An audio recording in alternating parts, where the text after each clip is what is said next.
মদের বাজার গরম হলো, জোয়ার কোটে মানুষ যায়, মিথ্যা কথা চুগলখড়ি নমাজে পড়ে কয়জনাই।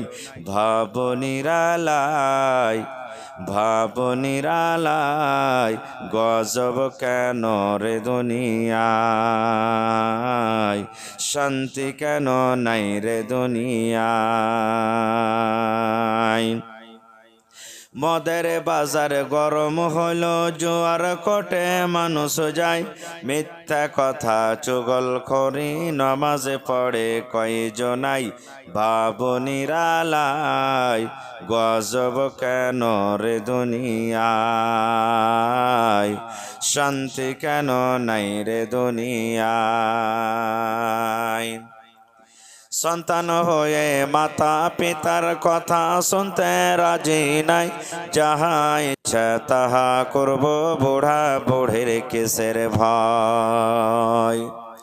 সন্তান হয়ে মাতা পিতার কথা শুনতে রাজি নাই, যাহা ইচ্ছা তাহা করব, বুড়া বুড়ির কিসের ভয়।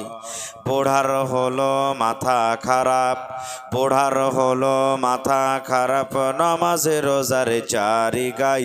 ভাব নিরালায়, গজব কেন রে দুনিয়ায়, শান্তি কেন নাই রে দুনিয়ায়।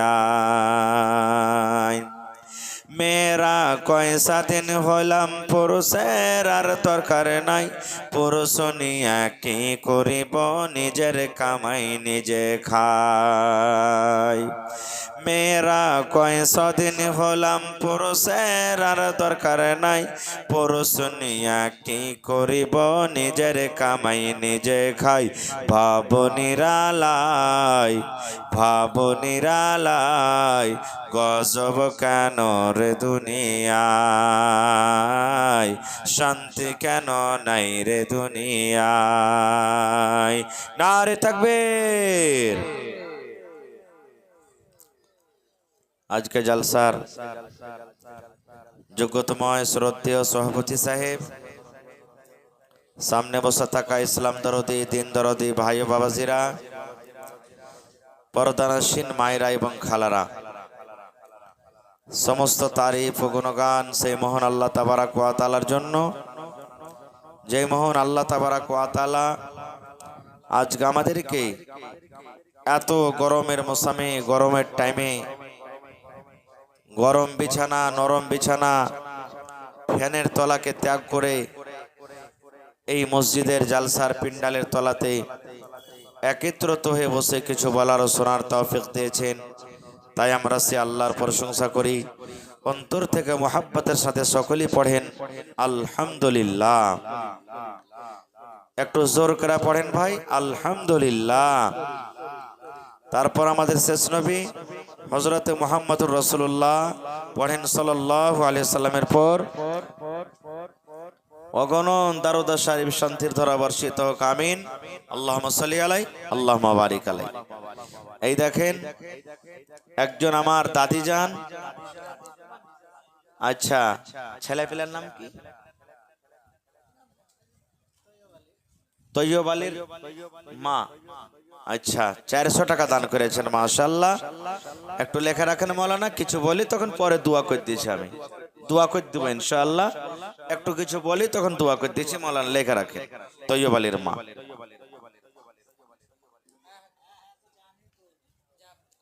কয়ে দেন নামটা, কয়ে দেন। কসমউদ্দিন সাহেবের স্ত্রী, তারই নামে দিলেন নাকি? আচ্ছা আমি দোয়া করতেছি পরে ইনশাআল্লাহ। ভাই মুসলমান, বিষয় কিছু আমি ভেবেছিলাম অন্য কিছু আলোচনা করব, কিন্তু আমাকে ইশারা করা হলো যে স্বামী স্ত্রী সম্পর্কে কিছু কথা আজকে আপনাকে বলতে হবে। আজকে আমি যে বিষয় নিয়ে আলোচনা করব সেটা হলো স্বামী এবং স্ত্রীর হক। একটা পুরুষের নিজের স্ত্রীর প্রতি কি হক এবং একটা স্ত্রীর নিজের পুরুষের উপরে কি হক, কথা খুবই লম্বা, তবে শর্টে বলবো ইনশাআল্লাহ। আল্লাহর কাছে দোয়া করি রব্বুল আলামিন আমি যা কিছু বলবো যেন সহি হাদিস এবং কোরআন থেকে বলতে পারি, এবং তার প্রতি ছোট বড় সকলেই যেন আমরা আমল করতে পারি, তার জন্য আল্লাহ আমাদেরকে তৌফিক দেন। পড়ুন আল্লাহুম্মা আমিন। তার আগে একটা কথা বলি, যখন নবীর নাম আসবে, আল্লাহর নবী মুহাম্মদ সাল্লাল্লাহু আলাইহি সাল্লাম বলেছেন যে যখন আমার নাম মানে নবীর নাম আসবে, তো নবীর নাম যখনই আপনি শুনবেন কিংবা পড়বেন, তখন শুনতে শুনতে বা পড়তে পড়তে নবীর প্রতি দুরূদ পড়তে হবে, মানে সাল্লাল্লাহু আলাইহি ওয়াসাল্লাম পড়তে হবে। হাদিসের কথা, এটা দুরূদ পড়তে হবে। আপনি খুতবা শুনেন, জালসা শুনেন, কিতাব পড়েন, হাদিস পড়েন, যে কোনো জায়গাতে আপনি থাকেন, যখনই নবীর নাম আসবে, নর হোক নারী হোক ছোট হোক বড় হোক, তখন সাল্লাল্লাহু আলাইহি ওয়াসাল্লাম পড়তে হবে। হাদিসের কোনো এমন পাতা নেই যেই জায়গাতে নবীর নাম এসেছে আর ওখানে সাল্লাল্লাহু আলাইহি সাল্লাম লেখা হয়নি। যত রাবি হাদিস বয়ান করেছেন সকলেই নবীর নাম তার সাথে সাল্লাল্লাহু আলাইহি সাল্লাম বলেছেন। যদি না বলি তা কি হবে? নবীর নাম এলো, সাল্লাল্লাহু আলাইহি সাল্লাম বললাম না, তো কি হবে? আল্লাহর নবী একদিন, এই যে আপনাদের মসজিদে মিম্বার, তিনটা ধাপি আছে মিম্বারে, প্রথম ধাপিতে পা দিলেন তখন আমিন, দ্বিতীয় ধাপিতে পা দিলেন তখন আমিন, তৃতীয় নম্বর ধাপিতে পা দিলেন তখন আমিন। কয়টা ধাপি আছে ভাই মিম্বারে? তিনটে ধাপি আছে।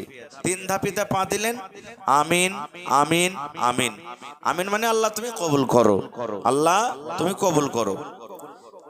খুতবার শেষে সাহাবায়ে কেরাম নবীকে প্রশ্ন করে দিলেন যারা মজলিসে ছিলেন, কি আল্লাহ রাসূল, আজকে একটা নতুন কাজ আপনাকে করতে দেখলাম, যে কাজটা আপনি জীবনে কোনোদিন করেননি। নবীজি বললেন, কি রে বাবা? বলছেন আল্লাহ রাসূল, আজকে আপনি যখন প্রথম ধাপিতে পা দিলেন তখন পড়লেন আমিন, দ্বিতীয় ধাপিতে পা দিলেন তখন পড়লেন আমিন, তিন নম্বর ধাপিতে পা দিলেন তখন পড়লেন আমিন।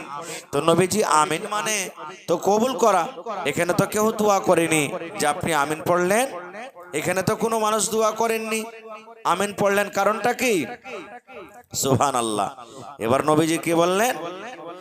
রে আমার সাহাবীরা, তোমরা জানো না আমি যখন প্রথম সিঁড়িতে পা দিলাম খুতবা দেওয়ার জন্য, প্রথম ধাপিতে যখন আমি পা দিলাম, তখন আল্লাহর ফেরেশতা জিবরিল আমিন আমার কাছে এলেন।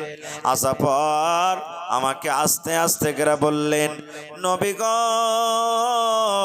আপনি আপনার উম্মতকে জানিয়ে দেন গো নবী, যখন আপনার নাম আসবে, আপনার নাম আসার পর আপনার নাম শুনে যদি মানুষেরা সাল্লাল্লাহু আলাইহি ওয়াসাল্লাম না পড়ে, তাহলে ওই লোকটা যেন হালাক হয়ে যায়, ওই লোকটা যেন বরবাদ হয়ে যায়, ওই লোকটা যেন ধ্বংস হয়ে যায়, ওই লোকটার পরে যেন আল্লাহর আযাব, ওই লোকটার পরে যেন আল্লাহর গজব চলে আসে। সুবহানাল্লাহ। কত বড় বদদুয়া কে করেছেন? আল্লাহর ফেরেশতা হযরত জিবরিল আলাইহিস সালাম বদদুয়া করে গেছেন, আর নবীজি আমিন পড়েছেন। আমি দোয়া করব, দোয়া কবুল হইতে পারে নাও পারে, আপনি দোয়া করবেন, দোয়া কবুল হইতে পারে না পারে, কিন্তু বন্ধুরে দয়ার নবী দোয়া করে গেছেন, দয়ার নবীর দোয়া কিন্তু কোনোদিন রদ হবে না। দয়ার নবী আল্লাহর দরবারে দোয়া করতে গেলে আল্লাহ রাব্বুল আলামিন তার দোয়া কিন্তু রদ করবেন না। না রদ করবেন? নবীর দোয়া রদ হবে? জোরে বলেন, হবে না। নবীর দোয়া কত তাড়াতাড়ি কবুল হয় জানেন? আল্লাহর নবীর জামানাতে একদিন নবীজি খুতবা দিয়েছেন জুম্মার দিনে, হাদিস সহিহ, আর মেঘ হয় না, পানি হয় না, যেমন আজ রাত্রে কিছু হালকা পানি হয়েছে নাকি, তারপরে কিছুদিন আগে কত পানির দরকার ছিল মানুষের, মেঘ হয় না। এরকমই নবীর জামানাতে পানি হয় না, ঘাসপালা সব শুকিয়ে গেল, জীবজন্তু আর কি খাইবে, এরকম ঘাস নাই, মানুষ ছটফট করছে।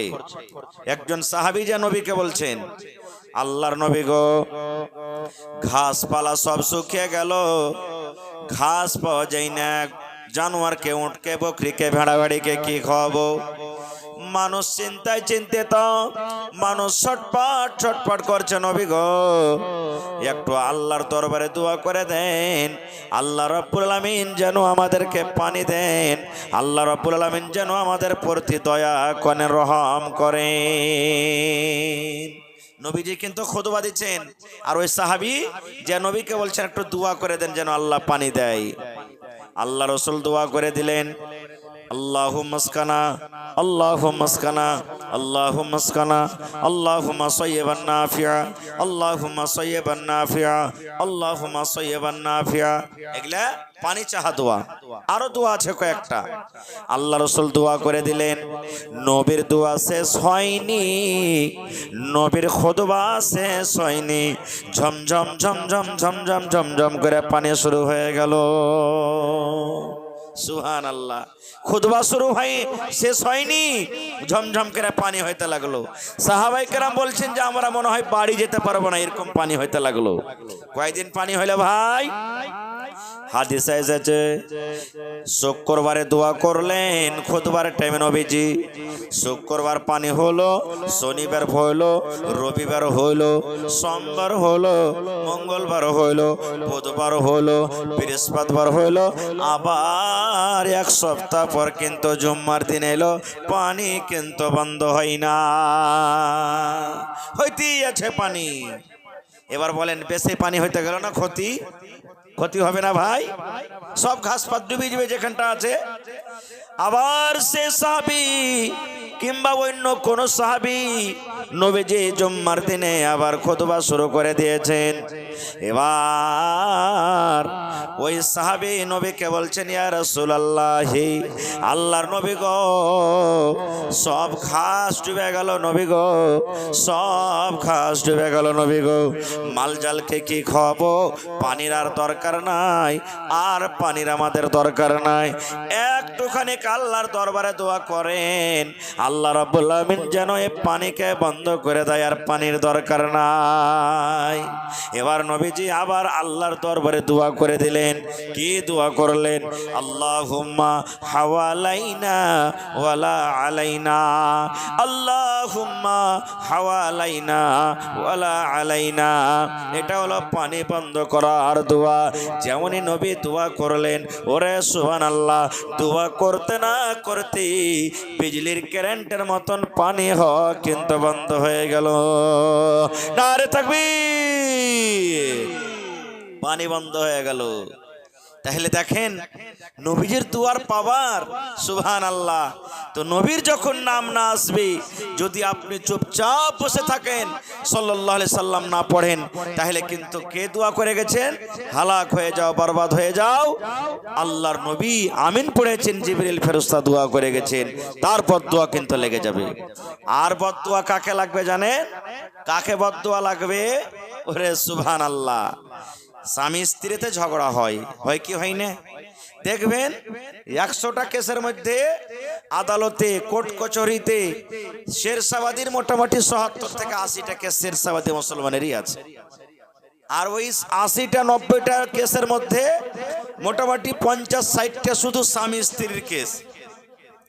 উয়াকে ভাত দেয় না, উয়াকে কাপড় দেয় না, ওই তালাকের মিটার, উয়াকে ধরে নিয়েছে, এগুলাই শুধু কেস মোকদ্দমা চলছে আদালতে, কোর্টে। সুবহানাল্লাহ। ভাইরে, মায়েরা, খালারা, শুনেন, আল্লাহর নবী বলেছেন, স্বামী স্ত্রীতে ঝগড়া হবে, স্বামী স্ত্রীতে টেনশন হবে, কিন্তু কেমন টেনশন হবে? বাচ্চার মতন টেনশন হবে। দেখবেন আপনারা বাচ্চা গাছের তলাতে খেলাতে যাবে, দেখবেন বাচ্চারা যখন গাছের তলাতে খেলাতে যাবে, খেলতে খেলতে খেলতে সুবহানাল্লাহ, একটু বাচ্চা আর একটা বাচ্চাতে লড়াই করবে, মারবে, কানবে, পিটবে, করে কি করে না? এই যে আমি এখনই এলাম, দেখলাম দুটা বাচ্চা ঝগড়া করছিল, ওরে জোরে সুবহানাল্লাহ। নবী বলেছেন উম্মতে তোমাদের জীবনটা স্বামী স্ত্রীর জীবনটা হবে বাচ্চার মতন। বাচ্চা দুটা তিনটা পাঁচটা সাতটা বাচ্চা এক জায়গাতে খেলায়, খেলতে খেলতে খেলতে খেলতে হঠাৎ করে একটা ছেলে আর একটা ছেলেকে মেরে দিলে তোমরা ঝগড়া করিও না, লড়াই করিও না।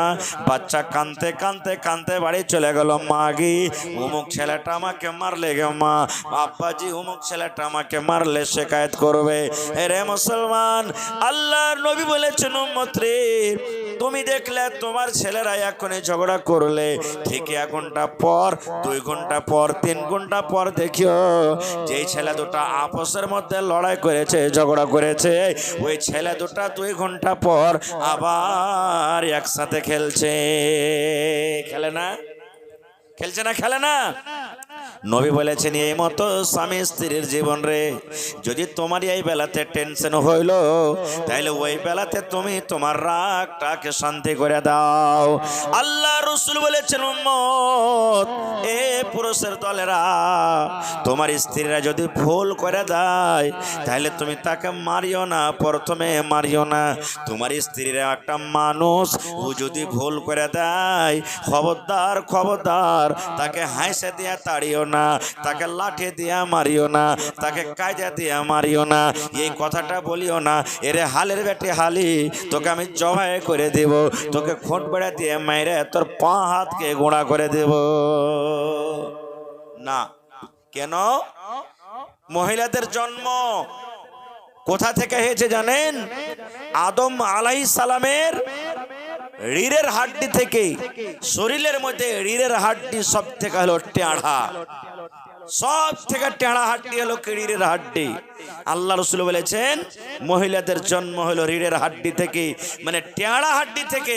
এই জন্য মা খালাদের মেজাজটা হলো টেঁড়া আর জিদ্দি বেশি, যেটা জিদ ধরে নেবে এটা হওয়াই চাহিবার, না হইলে বাস যা আছে আপনার হাঁড়ি বর্তন সব চাক চুলা চাক্কি বন্ধ করে দিবে ও। হ্যাঁ, এই জন্য রাসূল বলেছেন ও যখন টেঁড়ি তুমিও টেঁড়া হইও না, না তো টেঁড়িকে সোজা করতে যাও তো তোমার হাড্ডি গুড়ি ভেঙে যাবে, মানে তালা খেয়ে যাবে। যতদূর পাইবে ফসলে পটলে ওকে কামলেও তুমি খালি কথাতে কথাতে মারিও না, পেটিও না, গাল দিও না। রাসূল বলেছেন এরকম তুমি করিও না। আর মা খালারাকে বলবো ওরে আল্লাহ, এক একটা মা খালাতে এমনও আছে পুরুষটা যদি একটু খালি ডাঁটে তো কি বলবেন জানেন? দাঁত কটাকে করমার করমার করবে আর মাঞ্জাকে টেঁড়া করে গেল দিবে, রে মর বেটা মর, তুই খালি আমাকে মেরি দেখ, তোকে দেখছি রে মর বেটা মর, কোন ঘরের বেটি জানিস, তোকে লাল বাদাম খাইয়ে ছাড়বো।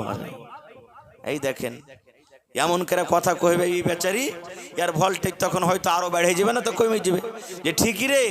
হ্যাঁ, যদি একে কিছু বাড়াবাড়ি করে যদি মারি পিটি গাল দি তাহলে তুই ওর পরের দিন ওর বাপকে ডাকবে, ডেকে করে তো আমার 12 বাজিয়ে দেবে। আর যদি পুরুষটা যদি একটু কলা মেজাজের হয় ও তখন আরো একবারে লম্বা চাওড়া ও হালের সাঁটা লিয়া শুরু করবে, ডাক তোর কোন বাপকে ডাকবে, তোর কোন বাপ কাম দিছে শুরু করে দিবে। দুজনা কি ভাই নরম হইতে হবে, গরম হওয়া চলবে না। আল্লাহ নবীর জামানাতে একজন সাহাবী এসে নবীকে বললেন, আল্লাহর নবী সাহাবায়ে কেরামকে প্রশ্ন করে দিলেন, ও আমার সাহাবার দলেরা, জমিনের উপরে সব থেকে শক্তিমান তাকাতওয়ার কে বলতো? সুবহানাল্লাহ। নবীজি সাহাবীদেরকে প্রশ্ন করলেন, ও আমার সাহাবীরা, সব থেকে তাকাতওয়ার কে, জমিনের উপরে শক্তিমান কে বলতো? একজন সাহাবী তখন কোনো উত্তর দিলেন, আর একজন সাহাবী কিছু বললেন, আর একজন সাহাবী কিছু বললেন, যার যেটা মনে এলো বলে দিলেন। একজন সাহাবী বলছেন, নবী গো, যার শরীরের মধ্যে খুব শক্তি আছে, তাকত আছে, এক অপরকে যে লড়ে ফেলবে, এক অপরকে যে পাছড়ে দিবে, ওই জমিনের উপরে হলো সব থেকে শক্তিমান। আল্লাহ রাসূল বললেন, না রে বাবা না, যে একজন মানুষ 2 জন 3 জন লোককে লড়ে ফেলে দিবে, লাঠি ডান্ডা দিয়ে পিঠে শাট করে দিবে, ওইটা শক্তিমান নয় রে, তাকতওয়ার নয়। নবী বললেন, সাহাবীরি এ আমার উম্মতেরা তোমরা শুনে নাও, জমিনের মধ্যে ওই লোকটা লোকটা সব থেকে শক্তিমান, যে নিজের রাগকে ঠান্ডা করে দেবে, যে নিজের রাগ গোসাকে পান করে নেবে। এমন রাগ হয়েছে বিবির ওপরে, বিবি একটা কোনো কামে ভুল করে দিয়েছি, এমন ভুল করেছে, হাতে যদি লাঠি থাকে লাঠি তাকে মেরে দিব, ইট যদি থাকে চালিয়ে দিব, যদি হাঁসা থাকে হাঁসা ছেড়ে দিব। যে এরকম রাগ উঠেছে বিবির ওপরে, নবী বলেছেন সাহাবীরে, এই মতো রাগ, তোমার রাগটাকে যদি তুমি কন্ট্রোল করতে পারো, তোমার রাগটাকে যদি তুমি ঠান্ডা করতে পারো, নবী বলেছেন ওই লোকটা হলো সব থেকে তাকাতওয়ার। এবার বলবেন মাওলানা কেমন করে রাগ ঠান্ডা করব? নবী বলেছেন তার ট্যাবলেট আছে, রাগ ঠান্ডা করার ট্যাবলেট আছে, তাওয়া ওষুধ। নবী বলেছেন কি তাওয়া রে ভাই? নবী বলেছেন উম্মত, যখন তোমার বেশি রাগ উঠে যাবে, ভাইয়ের পরে রাগ উঠে যাবে, বিবির পরে রাগ হয়ে যাবে, গ্রামের ওপরে রাগ হয়ে যাবে, যখন তোমার রাগটা যখন বেশি হয়ে যাবে, তখন তুমি আউযু বিল্লাহি মিনাশ শাইতানির রাজিম পড়ো, আর বাম দিকে তুমি থু থু করে 3 বার তুমি থুথু করে দাও। এটা যদি তুমি পড়ো, অটোমেটিক আল্লাহর তরফ থেকে তোমার রাগ ঠান্ডা হয়ে যাবে। বলবেন মাওলানা তাও রাগ হয় না, ঠান্ডা হয় না, গরম হয়ে আছে। আউযু বিল্লাহি মিনাশ শাইতানির রাজিম পড়ার পর বাম দিকে 3 বার থুথু করলাম, তাও কিন্তু রাগটা ঠান্ডা হয় না। নবী বলেছেন তুমি কি করো, তাড়াতাড়ি করে তুমি বসে যাও, বসে যাও, বসতে গেলে তোমার রাগটা ঠান্ডা হয়ে যাবে। এবার রাসূল বলছেন উম্মত রে, যদি তোমার পয়সা ও রাগটা ঠান্ডা না হয়, তাহলে তুমি শুইতে যাও, শুইতে গেলে তোমার রাগ ঠান্ডা হয়ে যাবে। তাও যদি না মানে ওখান থেকে তুমি উঠে চলে যাও, চলে যাও অন্য জায়গাতে, তোমার রাগ ঠান্ডা হবে। হবে না ভাই? হবে কি হবে না? কিন্তু গ্রামের ব্যাপার যদি হয়, আপনি যদি রাগটা ঠান্ডা করার লেগে বসেন, তা আর এক পার্টি এসে আপনাকে মেরে লেছড়ে দিবে, কিন্তু লেছড়াইবে না? সুবহানাল্লাহ। ভাই ওকে কিন্তু ঠান্ডা করতে হবে। স্ত্রীটা তখন আপনাকে ঘুচে মেরা পড়বে, কোন ঘরের বাপ বেটি আছে দেখের করাই মরার বেটা মরা বসে গেল, পারবে না তার লাগি। ওই সময়তে তো আপনার রাগ আরো বাড়বে। হ্যাঁ, রাগকে গোসা করার জন্য আমি এরকম কাজ করছি আর তুই আমাকে ঘুচে মেরা কথা বলছিস, তখন কিন্তু ভাই আরো আপনাকে কন্ট্রোল করতে হবে রাগটা। এবার মা খালারাকে বলবো, এ আমার মা, এ আমার খালারা, বোনেরা, দিদিরা শোনেন, যদি আপনার স্বামী আপনার পরে নারাজ হয়ে থাকে, গে মা, আপনার স্বামী যদি আপনার উপরে নারাজ হয়ে থাকে, তাহলে আপনার নামাজ কবুল হবে না, আপনার রোজা আল্লাহর দরবারে কবুল হবে না, আপনার দান আল্লাহর দরবারে কবুল হবে না, আপনার কোরআন পড়া আল্লাহর দরবারে কবুল হবে না, যতক্ষণ পর্যন্ত নিজের স্বামীর পা হাত ধরে মাপ না নেবেন।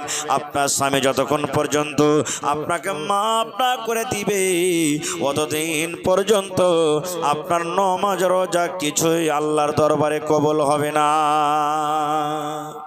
এ আমার মায়েরা খালারা, রাগ করে যদি আপনি থাকেন, নামাজ রোজা যতক্ষণ আপনার স্বামী আপনাকে মাপ না করবে, আল্লাহ তাআলা আপনার নামাজ রোজা দান খায়রাত কিছুই কবুল করবেন না। এবার যদি রাগ হালাতে মরে যান, মত হয়ে যায়, রাগ হালাতে মতের তো কোনো গ্যারান্টি নাই ভাই, আছে কি? কোন টাইমে মত আসতে পারে। এবার যদি রাগ হালাতে যদি মত হয়ে যায়, নবী কি বলেছেন জানেন? আল্লাহ রাসূল বলেছেন, যদি কোনো মা, যদি কোনো খালা, দাদি, নানি স্বামীর সাথে টেনশন করেছে, ঝগড়া করেছে, স্বামীর সাথে কথা বলাবলি হয়ে গেছে, স্বামীর সাথে মাপ দেওয়ালে হয়নি, যদি মত হয়ে যায়, নবী বলেছেন মহিলা রে, তুমি জান্নাত যাবে না রে, জান্নাত যাবে না, আল্লাহর জান্নাত তুমি যেতে পারবে না। জান্নাত যাওয়া দূরের কথা, জান্নাতের সেন্ট, জান্নাতের যেটা খুশবু আছে, ওই জান্নাতের খুশবু খানটা পর্যন্ত তুমি পাবে না। আর জান্নাতের খুশবু কত দূর থেকে আসে ওরে আল্লাহ!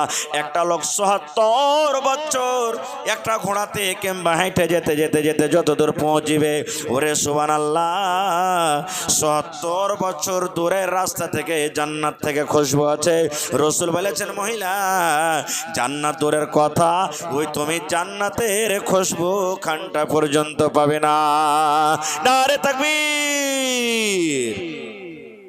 জান্নাতের খুশবু ঘন্টা তুমি পাবে না। সুবহানাল্লাহ। এটা হলো মরার পর। আর কি, যদি জীবিত থাকেন তাহলে কি হবে? আল্লাহ রাসূল বলেছেন, স্বামী স্ত্রীতে ঝগড়া হয়ে গেল, স্বামী স্ত্রীতে লড়াই হয়ে গেল, স্বামী স্ত্রীতে টেনশন হয়ে গেল, স্ত্রীটা পুরুষের সাথে চালা করে না, গল্প করে না, আর নিজের পুরুষটা নিজের স্ত্রীর সাথে গল্প করে না, উয়ার সাথে কথা বলা বলি করে না, উয়ার সাথে কথা বলা বলি করে না। ওরে সুবহানাল্লাহ, নবী বলেছেন যখন রাতের বেলাতে তারা ঘুমালো, ঘুমার সময়তে যখন রাতের বেলাতে শুয়ে গেল, শুয়ার সময়তে স্ত্রীতে মুখ ঘুরিয়ে আলাদা হয়ে ঘুমিয়ে আছে, আর পুরুষটা আলাদা থেকে মুখ ঘুরিয়ে শুতে আছে। কোনো মানুষের সাথে কথা বলে না, ইয়া কপারের সাথে কোনো কথা বলি হয় না। আল্লাহ রাসূল বলেছেন ওই মতো অবস্থাতেই এই আমার মায়েরা খালারা শোনেন, আল্লাহ রাসূল বলেছেন আল্লাহর ফেরেশতারা ওই মহিলার জন্য বদদুয়া করে, ওই মহিলার জন্য বদদুয়া করে। কেমন করে বদদুয়া করে? আল্লাহর ফেরেশতারা দোয়া করেন, ওরে মহিলা তুই হালাক হয়ে যা, তুই বরবাদ হয়ে যা, তুই ধ্বংস হয়ে যা রে, তুই হালাক হয়ে যা, তুই বরবাদ হয়ে যা, ধ্বংস হয়ে যা। কারণ তোর স্বামীকে তুই কষ্ট দিয়ে রেখেছিস, তোর পুরুষকে তুই কষ্ট দিয়ে রেখেছিস, তোর স্বামীকে তুই দুঃখ দিয়ে রেখেছিস, তুই বিছানে তুই ঘুমালছিস, ওর সাথে তুই কথা বলিস না। এরকম ভাবে আল্লাহর ফেরেশতারা গোটা রাত তার জন্য কিন্তু বদদুয়া করতে থাকে। আল্লাহর ফেরেশতারা তার জন্য বদদুয়া করতে থাকে। সুবহানাল্লাহ। এ আমার মায়েরা খালারা, এই জন্য তো আল্লাহ তাবারক ওয়া তাআলা কোরআনে বলেন, আর রিজালু কাওয়ামুনা আলান নিসা। আল্লাহ বলেন দুনিয়ার মহিলারে, তোমাদের পুরুষ তোমাদের প্রতি হলো রাজা, তোমাদের পুরুষ তোমাদের প্রতি হলো হাকিম, মহিলাদের প্রতি তার স্বামী হলো রাজা। রাজা বলেছেন আল্লাহ, রাজা যখন কোনো পর্যাকে যখন আদেশ করবে, ওই পর্যা ইনকার করবে না, কথা শুনতে হবে। এই মতো আল্লাহ তাবারক ওয়া তাআলা একটা মহিলাকে তার পুরুষের ব্যাপারে বলেছেন, তোমার উপরে তোমার পুরুষ হলো হাকিম, আর হাকিমের হুকুম তোমাকে মানতে হবে, শুনতে হবে, তার কথাকে তুমি ইনকার করতে পাবে না, কো ইনকার করতে পাবে না, তোমার স্বামীর কথা তোমাকে শুনতে হবে। ভাইরে, এ আমার মায়েরা খালারা, কোন মহিলা জান্নাতে যাবে? কোন মহিলাকে আল্লাহ জান্নাতে দিবে? কোন মহিলা জান্নাতে যাবে? এই আমার মায়েরা খালারা, একটু ভালো করে শুনেন গে মা, কোন মহিলাকে আল্লাহ জান্নাতের ভিতরে দিবেন, কোন মহিলা আল্লাহর জান্নাতের ভিতরে যাবে? এই আমার মায়েরা খালারা, দয়ার নবী বলেছেন মহিলারে, যদি কোনো মহিলা, যদি কোনো মা, যদি কোনো খালা, যদি কোনো দাদি নানি বেঁচে থাকাকালে চারখানা কাম করতে পারে, নবী বলেছেন ওই মহিলা আল্লাহর জান্নাতের ভিতরে যাবে। কয়টা কাম ভাই? চারখানটা কাম। যদি কোনো মহিলা, যদি কোনো নারী চারখানটা কাম করতে পারে, আল্লাহ তাআলা তাকে জান্নাত দান করবেন, আল্লাহর জান্নাতের ভিতরে চলে যাবে। কি কি কাম? এ আমার মায়েরা খালারা, পুরুষের মতন আপনাদেরকে কাম করতে হবে না, পুরুষের মতন আপনাদেরকে গর্মধানের ভেঙে যেতে হবে না, পুরুষের মতন মাকড় ভেঙে যেতে হবে না, পুরুষের মতন আপনাকে কষ্ট করে খাটতে হবে না। আপনারা হইলেন বাড়ির মানুষ, পর্দার মানুষ, আপনাকে বাড়িতে থেকে থেকে 4 ঘন্টা কাম করতে হবে। কি কি কাম? এক নম্বরে নবী বলেছেন আলমার আতইদা সাল্লাত খামসাহা, যদি কোনো মহিলা 5 ওয়াক্তের নামাজ পড়িতে পারেন। 2 নম্বরে নবী বলেছেন ওয়াসামাত শাহরাহা, যদি কোনো মহিলা রমজান মাসের রোজা রাখতে পারে। 3 নম্বরে নবী বলেছেন ওয়া আহসানাত ফারজাহা, যদি কোনো মহিলা পর্দাশীলা হয়ে থাকতে পারে, যদি কোনো মহিলা লজ্জাস্থান হেফাজত করতে পারে। 4 নম্বরে নবী বলেছেন ওয়া আতাআত বালাহা, যদি কোনো মহিলা নিজের স্বামীর খেদমত করতে পারে। 1 নম্বর হলো নামাজ, 2 নম্বর হলো রোজা, 3 নম্বর হলো পর্দা, আর 4 নম্বর হলো স্বামীর খেদমত। এই 4টা কাম যে মা, যে খালা, যে বোন করতে পারবি, নবী বলেছেন ওই মহিলা আল্লাহর জান্নাতে চলে যাবে। ওই মহিলা আল্লাহর জান্নাতে চলে যাবে। সুবহানাল্লাহ। নামাজ কি জিনিস, মা খালারকে এখন অবস্থা দেখেন। কয়টা মা খালা নামাজ পড়ছেন ভাই? কেউ তো নামাজ পড়িছেন, কেউ পড়িছে তো জানে না পড়িতে, কিভাবে নামাজটা পড়িতে হবে। কত মা খালা তো বলবেন এই 8 আনা 4 আনা 10 পয়সা ছোট ছোট ছেলে পিলে কেমন করে নামাজ পড়বো যে বলবি সাহেব। কত লোক, কত মা খালা নামাজ পড়ে না, কত মা খালা নামাজ পড়ে না। এ মা জীবনে কিচ্ছু নাই, জীবনে কিচ্ছু নাই ভাইরে, জীবনে কিছু নাই। মরার পর সব অন্ধকার, সব পড়ে থাকবে।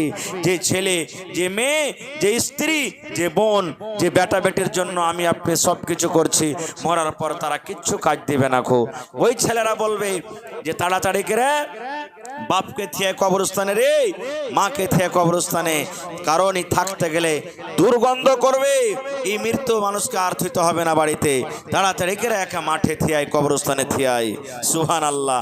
আপনার সাথে কিছু যাবে না ভাই, যাবে কি আপনার আমল। নামাজ কি জিনিস, নামাজের ব্যাপারে অনেক কথা আছে, তবে একটা হাদিস আপনাদের সামনে বলবো। আল্লাহ রাসূল বলেছেন যেদিন কিয়ামত কায়েম হবে, হাসরের ময়দান হবে, ওই কিয়ামতের দিন নবী বলেছেন আমলের দিক দিয়া সর্বপ্রথম আল্লাহ তাবারক ওয়া তাআলা মানুষকে যে জিনিসটার প্রশ্ন করবে সেটা হলো নামাজ, সেটা হলো নামাজ, সেটা হলো নামাজ, সেটা হলো নামাজ। কিয়ামতের দিন আল্লাহ রাব্বুল আলামিন ডাকবে আব্দুল্লাহ রে, আব্দুর রহমান, এ খালেদা, সাইদা, হালিমা, ফাতেমা, শুন নামাজ পড়েছিলি কি না? যদি নামাজ পড়েন, নামাজের পরীক্ষাতে যদি কিয়ামতের দিন পার হয়ে যান, নামাজ যদি ঠিকঠাক থাকে মুসলমান, নবী বলেছেন উম্মত রে কিয়ামতের দিন সব জায়গা তোমার জন্য আসান হয়ে যাবে। কিয়ামতের দিন সব জায়গা তুমি পাস করে যাবি। আর নামাজের হিসাবে যদি তুমি ফেল করে যাও, নামাজের পরীক্ষাতে যদি তুমি ফেল করে যাও, কিয়ামতে কোনো জায়গাতে তুমি পাস করতে পারবে না। কিয়ামতের প্রত্যেক জায়গাতে তুমি ফেল করে যাবে। এই জন্য নবীজি 4টা কামের ভিতরে মায়েরা খালারাকে যেটা ওয়াজ করেছেন সেটা হলো কি, প্রথমে নামাজ, 2 নম্বরে নবী বলেছেন ওয়াসামাত শাহরাহা। যদি কোনো মা, যদি কোনো খালা, যদি কোনো বোন, যদি কোনো নানি, যদি কোনো বেটি, আল্লাহ রাসূল বলেছেন রমজান মাসের 1 মাস রোজা রাখতে পারে। রোজা তো মেলাই মা খালা এমন আছে দুয়া ভুয়া, রোজা করে না। এত বড় দিন কেমন করে রোজা করব না?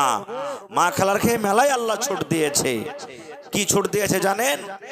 আল্লাহ তাআলা কোরআনে বলেন, আল্লাহ নবী বলেছেন যদি কোনো মহিলার পেটে সন্তান আছে রে, 3 মাস 4 মাস 5 মাস 6 মাসের সন্তান হয়ে গেছে, ওই মহিলার ব্যাপারে শরীয়ত বলা হয়েছে, শরীয়তে বলেছেন, নবী বলেছেন, আল্লাহ বলেছেন মহিলা তুমি যদি পারো তো রোজা করো, আর যদি না পারো তো তুমি রোজা কোটা ছেড়ে দাও।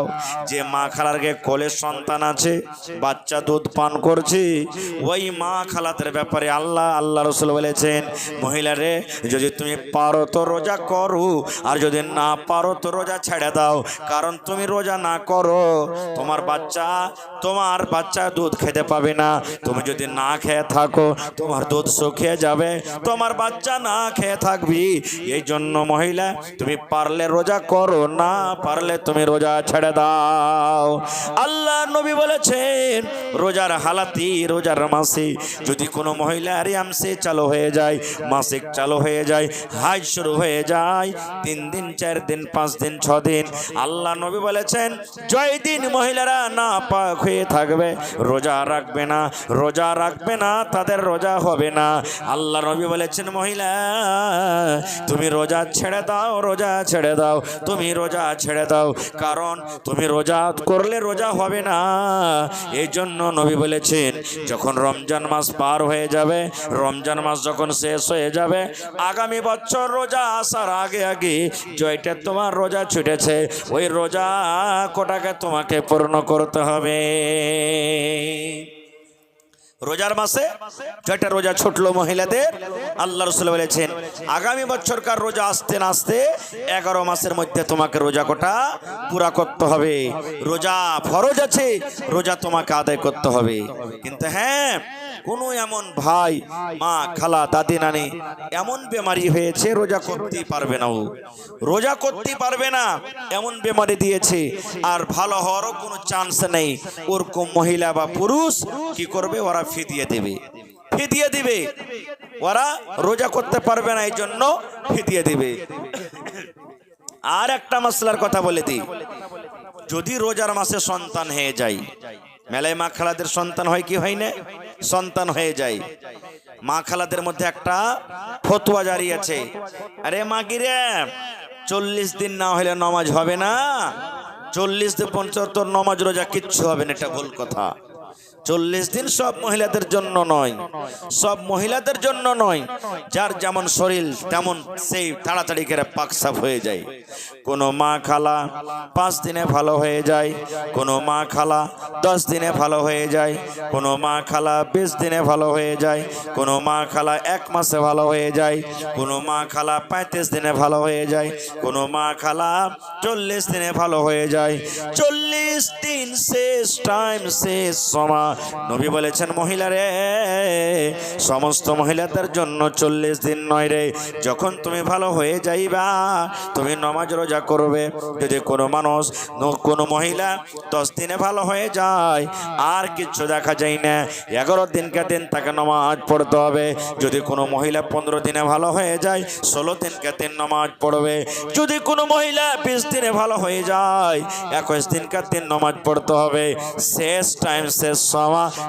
কোনো মহিলার 40 দিন চলে যায়, বাকি 40 দিনের আগে আগে যদি কোনো মহিলা ভালো হয়ে যায়, তাহলে 40 দিনের আগে আগে তাকে কিন্তু পাক সাফ হয়ে তাকে নামাজ পড়িতে হবে।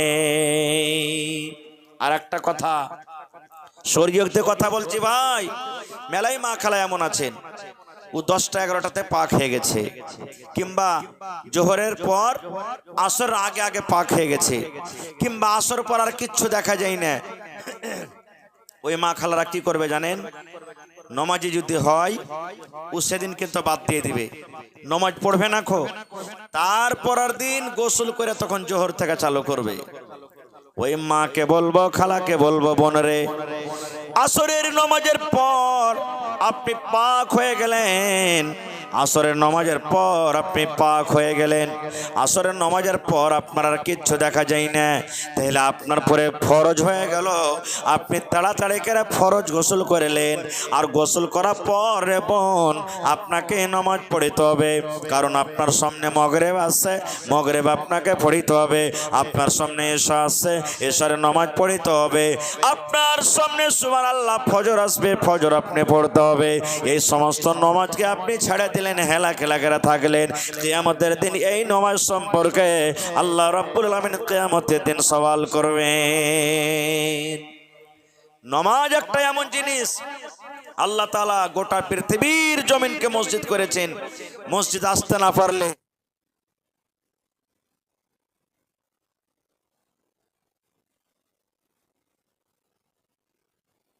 নামাজ ভালো, সব ভালো।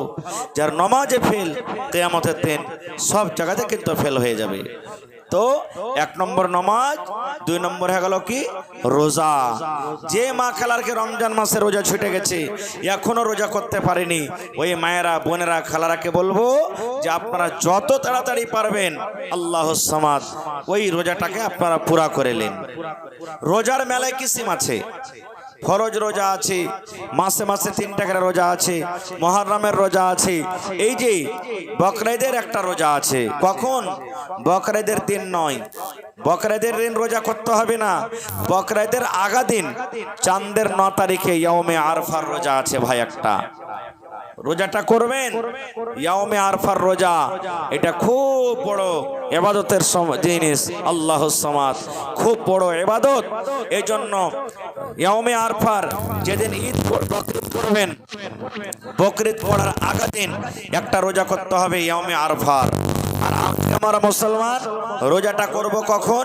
বকরাইদের দিন রোজা করব আমরা, বকরাইদের দিন রোজা করব। বকরাইদের দিন রোজা করা হারাম, বকরাইদের দিন রোজা করা হারাম, বকরাইদের দিন রোজা করা হারাম, বকরাইদের দিন রোজা করা গুনহার কাম। আল্লাহ রাসূল বলেছেন বছরকার মধ্যে 5 দিন তোমাকে রোজা করতে হবে না, 5 দিন রোজা করতে হবে না। 5 দিনের মধ্যে একদিন নবী বলেছেন ঈদুল ফিতর মানে ঈদের দিন, 1 মাস রোজা রেখে যখন আমরা ঈদের নামাজ পড়ি ওই ঈদের দিন কিন্তু রোজা করা চলবে না। একদিন নবী বলেছেন কুরবানির দিন, এই যে সামনে কুরবানি আছে কয়েকদিন পর, আল্লাহ রাসূল বলেছেন উম্মত তোমাকে কুরবানির দিন রোজা করতে হবে না, কুরবানির দিন রোজা করা হারাম। তারপর রাসূল বলেছেন কুরবানির পরে আরো 3 দিন আছে, যে 3টার দিনের নাম আইয়ামে তাশরিক বলা হয়েছে। চাঁদের 11 দিন, চাঁদের 12 দিন, চাঁদের 13 দিন, অর্থাৎ চাঁদের 10 তারিখে কুরবানি, চাঁদের 11 তারিখ কুরবানির দিন, চাঁদের 12 তারিখ কুরবানির দিন, চাঁদের 13 তারিখ কুরবানির দিন।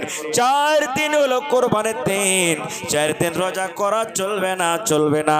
আর একদিন হলো ঈদের দিন, এই 5 দিনে রোজা করা আল্লাহ হারাম করে দিয়েছে। 5 দিন রোজা করা হারাম। যদি কোনো ভাই কোনো মুসলমান চাঁদের 10 তারিখে যদি কুরবানি করতে না পারে তো চাঁদের 11 তারিখে কুরবানি করতে পারে, কোনো গুনাহ নাই। চাঁদের 11 তারিখে কুরবানি করতে পারলে না, হয়তো হসপিটালে আছে, জানোয়ার পেলে না, কোনো মুসিবতে আছে, বা 2টা 3টে কুরবানি দিবে, আজ একটা করব, কাল একটা করব, পরশু একটা করব, করতে পারে, কোনো অসুবিধা নেই। চাঁদের 12 তারিখও পারলে না, চাঁদের 13 তারিখ মাগরিবের আজান হওয়ার আগে পর্যন্ত ও কুরবানি করতে পারে। 4 দিন হলো ভাই কুরবানির দিন। তাহলে বলবেন হাজি মাওলানা মেলায় মানুষ যে কুরবানির দিন রোজা করে, করে না? মেলায় মানুষ যে কুরবানির দিন রোজা করে, রোজা কি করবে জানেন? ও ফজরের নামাজ পড়ে পরে আর খাইবে না, আর দিয়ে নামাজ পড়তে চলে যাবে বকরিদের নামাজ, আর বকরিদের নামাজ পড়িতে এসে তখন খানা খাবে দুপুরের সময়তে, ওইটা হলো ওর রোজা। আধখানি দিন কোনোদিন রোজা হয়েছে রে ভাই? হয়েছে? কহেন তো আপনারা। যদি আধখানি দিন যদি রোজা হয় তাহলে একটাও মানুষ রোজা ছাড়বে না, খো যতই মাঠে কাম করুক। আরে খাওয়া দূরের কথা, যদি দুপুরের সময়তে 1 গ্লাস করে খালি পানি পেলে তা আলহামদুলিল্লাহ, কেউ রোজা ছাড়বে না নাকি? আর এই ঠাসিয়া ঠাসিয়া দুপুরে খাইবে আর খাওয়া পর বলবে আমি আজ রোজা করনু, খুব বড় মানুষ। হ্যাঁ, হাফ দিন রোজা হয় জীবনে, আধখানি দিন হাফ দিন ভাই রোজা হয় না খো। হ্যাঁ, তাহলে হলো ওইটা কি? সুন্নাত তারিকা, সুন্নাত তারিকা। আল্লাহ রাসূল বলেছেন যেমন কাল ধরেন বকরিদ পড়বেন, এখন যা খাই নিলেন, আর খাইতে হবে না আপনাকে, নর হোক নারী হোক, বেটা ছেলা হোক বেটি ছেলা হোক, এখন যা আপনি খানা খাইলেন আর খেতে পাবেন না। এবার নবী বলেছেন উম্মত রে, তুমি এশারের নামাজের পর তুমি ঘুমিয়ে যাও, ফজরের টাইমে ফজরের নামাজ তুমি পড়ো, আর নামাজ পড়ার পর তুমি ঈদগাহর ময়দানে চলে যাও। আল্লাহু আকবার, আল্লাহু আকবার, লা ইলাহা ইল্লাল্লাহু ওয়াল্লাহু আকবার, আল্লাহু আকবার ওয়ালিল্লাহিল হামদ। এটা হলো কি? ঈদের তাকবীর।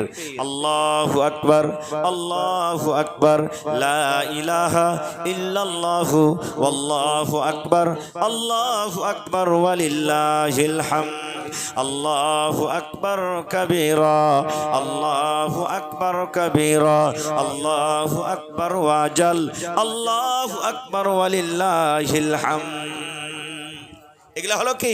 ঈদের তাকবীর। কখন থেকে পড়বে? এই যে জিলহিজ্জা মাসের চাঁদ উঠবে, চাঁদ দেখে নিলেন আর পড়িতে শুরু করে দেন, পড়িতে শুরু করে দেন। দিনের মধ্যে যত পারবেন পড়েন, নমাজের পরে পড়েন, নমাজের আগে পড়েন, রাস্তা দিয়ে হাঁটছেন পড়বেন, কাম করতে গেছেন পড়বেন, মায়ের একলারা ভাত আন দিচ্ছে পড়বে, গুলি ঝেড় দিচ্ছে পড়বে, বাচ্চাকে দুধ খাওয়াইছে পড়ছে, কোনো পড়ার টাইম নেই। পাখির হালাতে যে কোনো টাইমে পড়বেন। চাঁদ ওঠা থেকে শুরু করেন, একবারে পড়তে পড়তে পড়তে পড়তে পড়তে কুরবানির দিন আপনি সাটিয়ে দিলেন। আল্লাহুস সামাদ পড়িতে আছেন, ঈদগাহের ময়দানে যাবেন, এক রাস্তা দিয়ে রাসূল বলেছেন পড়তে পড়তে যাও, আর আরেক রাস্তা দিয়ে তুমি পড়িতে পড়িতে এসো। কিন্তু কয়টা লোক পড়ছি আমরা? ঈদের দিন কোন রকম ইমাম সাহেব যখন পড়লে সাথে সাথে পড়ে দিল, আর তারপরে কিন্তু আর আমরা পড়ি না। খো ভাইরে, এবারে আমরা মুসলমান, এই তাকবীরগুলো আমাদেরকে মনে রাখতে হবে, এই তাকবীরগুলো মনে রাখতে হবে। হায়রা তোমার রাদিয়াল্লাহু তাআলা আনহু বাজার চলে যেতেন, বাজার যে আছে চক বাজার, বাজার যেতেন আর জোর জোর করে পড়তেন তাকবীর, জোর জোর করে পড়তেন। সাহাবায়ে কেরাম বলছেন ওয়াদের শুনে আমরাও তার সাথে জোর জোর জোর জোর করে পড়তাম, জোর জোর করে পড়তেন। এই জন্য তাকবীরগুলো পড়া খুবই নেকির কাম, খুব নেকির কাম। আর একটা কথা বলে দিই, এই যে আমরা খাসির কোরবানি দিই, পাঁঠির কোরবানি কিন্তু কেউ দিই না নাকি? পাঁঠির কোরবানিকে আইব মনে করি, যে পাঁঠিরও কোরবানি হবে আপনার। খাসের যেমন কোরবানি দিচ্ছেন, পাঁঠিরও কোরবানি হবে। পাঁঠির কোরবানি দেওয়া যায় যাচ্ছে, আল্লাহর কোরআন বলছেন যে পাঁঠিরও কোরবানি আপনার জন্য চলবে, কোনো অসুবিধা নেই, পাঁঠির কোরবানি দেন। কিন্তু হ্যাঁ, গরু দেন, আপনি ভেড়া দেন, ভেড়ি দেন, পাঁঠি দেন, আল্লাহ রাসূল বলেছেন দাঁতা হওয়া চাই জানোয়ারটা। আল্লাহ রাসূল বলেছেন লা তাজবাহু ইল্লা মুসিন্না। আল্লাহ রাসূল বলেছেন উম্মত রে, তুমি কুরবানি করো, তুমি জবাই করিও না, মানে কুরবানি দিও না, কিন্তু মুসিন্না, মুসিন্না মানে সামনে কারার, এই যে বকরির দুটা দাঁত আছে, এই দাঁত দুটা যেন ভাঙ্গে যায়। দাঁতা জানোয়ারের তুমি কুরবানি করো, বিনা দাঁতা জানোয়ারের তুমি কুরবানি করিও না। মেলায় ফোন আছে, হাজি মাওলানা 12 মাস 13 মাস 15 মাস 18 বছর হয়ে গেল জি, কিন্তু দাঁতে নি, ওর কি কুরবানি হবে না? হবে না। খো বাড়ির পোষা যে মাওলানা তাও হবে না, খো চলবে না। খো বাড়ির পোষা জানোয়ারও যদি হয় আর দাঁতে নি, ওর কুরবানি আপনার চলবে না। খো দাঁতা শর্ত আছে, রাসূল বলেছেন দাঁতা হওয়া চাই। মেলায় মানুষ বলছে হাজি মাওলানা দাঁত গলা লড়বড় করছে, হিলে গেছে, তাও চলবে না। খো দাঁত ঝরে যাওয়া চাই আপনার, দাঁত ঝরে দাঁত বাড়া চাই। যদি সহি হাদিস মুসিন্না যাকে বলা হয়েছে, আল্লাহ রাসূল বলেছেন ওই জানোয়ারের তুমি কুরবানি করো। আর কি বলেছেন? কুরবানি করতে হবে কখন? ঈদে বকরিদের নামাজ পড়ার পরে, বকরিদের নামাজের আগে নয়। একজন সাহাবী, বুখারী শরীফের হাদিস, আল্লাহ রাসূল বলেছেন কুরবানি করো, তুমি খাও আর তোমার পাড়া পড়োশি আত্মীয়কে তুমি দাও। ও নামাজ পড়িতে যাওয়ার আগে আগে ভাই কুরবানি জবাই করে নিজে খেয়েছে, পাড়া পড়োশিকে দিয়ে দিয়ে চলে গেছে। নবীজি খুতবা শুরু করে দিয়েছেন ঈদগাহের মাঠে যে ও আমার সাহাবীরা, তোমরা এখন নামাজ পড়বে, নামাজ পড়ার পর খুতবা হলো, আর এখন যে তোমাদের সর্বপ্রথম কাম হবে কি? কুরবানি করা। কারণ যে নামাজের আগে কুরবানি করেছে ওর কুরবানি হবে না। ওই সাহাবী তখন দাঁড় হয়ে গেলেন, বলছেন ইয়া রাসূলুল্লাহ, আমি তো মনে করেছি যে আজকে কুরবানির দিন, খাওয়া পিন্দার দিন, আমি কুরবানি করে নামাজ পড়তে এসেছি। রাসূল বলছেন তোমার কুরবানি হবে না। খো কুরবানি হবে না, তোমার কুরবানি হবে না। খো আর একটা কথা বলে দিই, যে ভাই কুরবানি চেঞ্জ করবে, বদলাই না, খাসি রেখেছে দাঁতলো না, ব্যস্ত হবে না? হবে না। টাকা নাই, টাকা নেই আমার কাছে, ব্যস্ত হবে। এবার ধরেন যে বেচলেন 9,000 টাকা 10,000 টাকাতে খাসি বেচলেন, এবার যখন আপনি কুরবানি বদলে অন্য কুরবানি কিনবেন, তো আপনাকে কম করে 200-400-500 টাকা পকেট থেকে লাগাইতে হবে, বেশি করে, বেশি করে লাগাইতে হবে আপনাকে পকেট থেকে। যদি আপনি আরো অন্য কোনো জিনিসের মোটার কুরবানি দেন, তাহলে আপনাকে কি করতে হবে?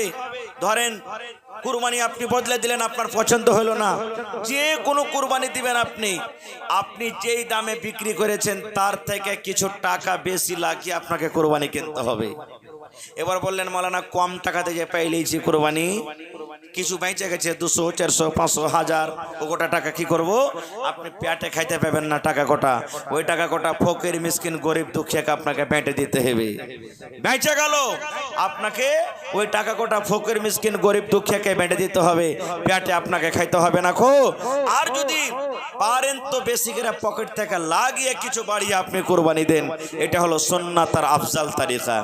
আর একটা কথা বলে দিই ভাই, একটা জানোয়ার গোটা বাড়ির জন্য যথেষ্ট। কিন্তু আমাদের মধ্যে কি আছে জানেন? এবার মার নামে দিন রে, আগামী বছর বাপের নামে দিব, তারপর বছর আমার নামে দিব, 3 বছর 4 বছর লাগাতার একটা করে মানুষের নামে দিই। আল্লাহ রাসূল বলেছেন, একটা গোটা জানোয়ার তুমি কুরবানি দিচ্ছ, একটা গোটা জানোয়ার একটা বাড়ির জন্য যথেষ্ট। তোমার বাড়িতে তুমি আছো, তোমার স্ত্রী আছে, তোমার মা আছে, তোমার বাবা আছে, তোমার বউ আছে, তোমার বেটি আছে, তোমার পোতা পতিন আছে, যতটি তোমার বাড়িতে মানুষ আছে, একটা কুরবানি সমস্ত পরিবারের জন্য যথেষ্ট। সবারই তরফ থেকে তুমি নিয়াত করে লাও, আল্লাহ আমার এই কুরবানিটা সকলের তরফ থেকে আমি কুরবানি করছি। নিয়াত করেন। একটা লোকের নামে কেন করবেন?